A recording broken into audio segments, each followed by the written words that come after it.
Hello, Rameswaram യാത്രയിലേക്ക് എല്ലാവർക്കും സ്വാഗതം. തമിഴ്നാട്ടിലെ രാമനാഥപുരം ജില്ലയിൽ സ്ഥിതി ചെയ്യുന്ന രാമേശ്വരത്തേക്കുള്ള യാത്രയിലാണ് ഞാൻ ആദ്യമായിട്ടാണ് രാമേശ്വരത്തേക്ക് പോകുന്നത്. എല്ലാത്തിനും അതിൻ്റെതായ സമയമുണ്ട് എന്ന് പറയുന്നത് പോലെ എനിക്കുള്ള സമയം ഇപ്പോഴാണ് ഒത്തു വന്നത്. അങ്ങനെ ഞാനും മക്കളും രാവിലെ 5 മണിക്ക് പാലക്കാട്ട് നിന്ന് പുറപ്പെട്ടു. എർട്ടിഗയിലാണ് ഞങ്ങൾ പോകുന്നത്. ഞങ്ങൾ നേരെ മധുരയിലേക്കാണ് പോയത്. അവിടെ അമ്പലത്തിലൊക്കെ പോയതിന് ശേഷം കുറച്ച് ദൂരവും കൂടെ പോയി ഭക്ഷണമൊക്കെ കഴിച്ച് ഇപ്പോൾ സമയം ഏകദേശം 1:30-2 മണി കഴിഞ്ഞു. യാത്ര വീണ്ടും രാമേശ്വരത്തേക്ക് തുടർന്നു. അങ്ങനെ റോഡിൻ്റെ 2 വശങ്ങളിലും ചോളവും നെല്ല് കൃഷിയാണ് ഞങ്ങൾ കണ്ടത്. നല്ല വിളഞ്ഞു നിൽക്കുന്ന നെൽപ്പാടങ്ങൾ, നല്ലൊരു ഭംഗിയുണ്ട്. പിന്നെ ഇതാ റോഡിൻ്റെ അടുത്ത ഒരു ടൗൺ എത്തിയിട്ടുണ്ട്. അത് കഴിയുമ്പോൾ ഇവിടെ നിന്നേ കാണുന്നുണ്ട് ധാരാളം കരിമ്പനകൾ. ആ കരിമ്പനകൾ പാലക്കാട് ഉണ്ടെങ്കിലും റോഡ് സൈഡിലൊന്നും ഇങ്ങനെ കാണാറില്ല. കുറച്ച് ഉള്ളിലേക്ക് പോയാലേ കാണുള്ളൂ. ഇവിടെ അങ്ങനെയല്ല. റോഡിൻ്റെ 2 വശങ്ങളിലും കരിമ്പനകൾ ഇങ്ങനെ വരിവരിയായി അല്ലെങ്കിൽ നിരനിരയായി എന്നൊക്കെ പറയില്ല. ആ ഒരു കാഴ്ച നിങ്ങൾ കാണിച്ചു തരാം, കണ്ടു നോക്കൂ. നല്ല രസമുണ്ട്. നമുക്ക് റോഡിൽ കൂടെ വരുമ്പോഴാണ് ഈ കാഴ്ചയൊക്കെ ആസ്വദിക്കാൻ പറ്റുകയുള്ളൂ. ട്രെയിനിൽ വരുമ്പോൾ വേറൊരു കാഴ്ചയാണ്. എന്തായാലും ഒരുപാട് ഇഷ്ടപ്പെട്ടു ഈ റോഡും ഈ കാഴ്ചയും ഒക്കെ. അങ്ങനെ ഞങ്ങൾ പാമ്പൻ പാലത്തിലേക്ക് കടക്കാറായി ആ മക്കൾ പറഞ്ഞു. പാമ്പൻ പാലത്തേക്ക് കടന്നിരിക്കുകയാണ്. ഇത് തമിഴ്നാട്ടിലെ രാമനാഥപുരം ജില്ലയിലെ രാമേശ്വരം ദ്വീപുമായി ബന്ധിപ്പിക്കുന്ന ഈ പാലത്തിന് 2.7 കിലോമീറ്റർ നീളമുണ്ട്. 1911 പണി തുടങ്ങി. ബ്രിട്ടീഷുകാർ നിർമ്മിച്ച ഇന്ത്യയിലെ ആദ്യത്തെ കടൽപ്പാലമാണിത്. എന്നിട്ട് 1914-15 ഇത് ഓപ്പൺ ആയത്.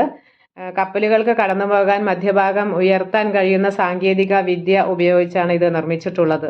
1964 ചുഴലിക്കാറ്റിൽ ഇതിന് കേടുപാടുകൾ ഉണ്ടാവുകയും പുനർനിർമ്മാണം നടത്തിയെന്നും പറയുന്നുണ്ട്.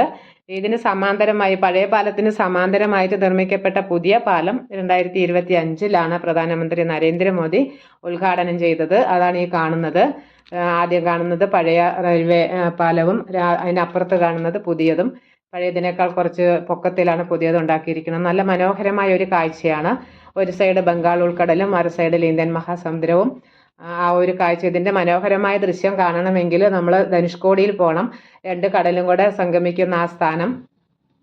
ഒരു ഭാഗത്ത് ഇങ്ങനെ ശക്തിയിൽ തിരമാല അടിച്ചു വരും, മറുവശത്ത് ശാന്തമായി ഒഴുകുന്ന കടലും കാണണമെങ്കിൽ ധനുഷ്കോടിയിൽ എത്തണം. അത് നമ്മുടെ മനസ്സിന് സന്തോഷം തരുന്ന ഒരു കാഴ്ച തന്നെയാണ്. അപ്പോൾ ഈ കാണുന്ന ഒരു ഭാഗത്താണ് കപ്പലുകൾ വരുമ്പോൾ ഇങ്ങനെ പൊക്കിക്കൊടുക്കാൻ പാകത്തിന് സജ്ജമാക്കിയിട്ടുള്ളത്. ഈ ഭാഗത്താണ്.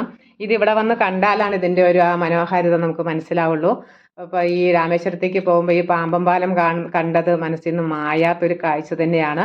ഇനിയിപ്പോൾ ഞങ്ങൾ കുറച്ച് ദൂരം കഴിഞ്ഞ് ഞങ്ങളുടെ ഹോട്ടലും രാമേശ്വരം എത്താറായി. 4:30 ആയിട്ടുണ്ട് സമയം. ഞങ്ങളുടെ ഹോട്ടൽ എത്തിക്കൊണ്ടിരിക്കുന്നു.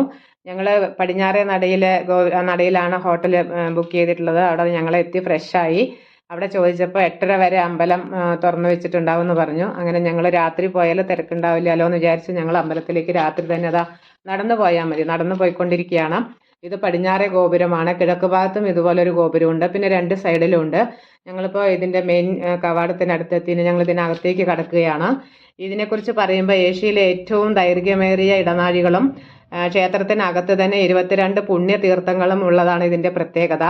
ഇതിൻ്റെ ഐതിഹ്യം, രാവണനെ വധിച്ചതിന് ശേഷം ലങ്കയിൽ നിന്നും മടങ്ങിയെത്തിയപ്പോൾ ബ്രാഹ്മണ ഹത്യയിൽ നിന്നും പാപമോചനത്തിനായി മഹേശ്വര പ്രീതിക്കായി ശിവലിംഗം പ്രതിഷ്ഠിച്ച അതിൽ പൂജ നടത്താൻ വേണ്ടിയാണ് മഹർഷികൾ ആവശ്യപ്പെട്ടത്.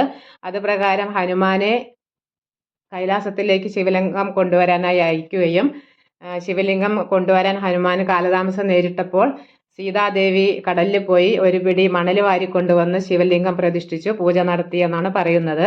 ഹനുമാൻ എത്തി ഇത് കണ്ട് സങ്കടപ്പെട്ടപ്പോൾ ഹനുമാൻ കൊണ്ടുവന്ന ലിംഗം അടുത്ത് തന്നെ പ്രതിഷ്ഠിച്ചിട്ടുണ്ട്. രാമലിംഗത്തിന് തൊട്ടടുത്ത് തന്നെ അതും പ്രതിഷ്ഠിച്ചിട്ടുണ്ട്. അതിനാദ്യം പൂജ നടത്തണം എന്നതാണ് ഇവിടുത്തെ ഐതിഹ്യം എന്നാണ് അറിയാൻ കഴിഞ്ഞത്.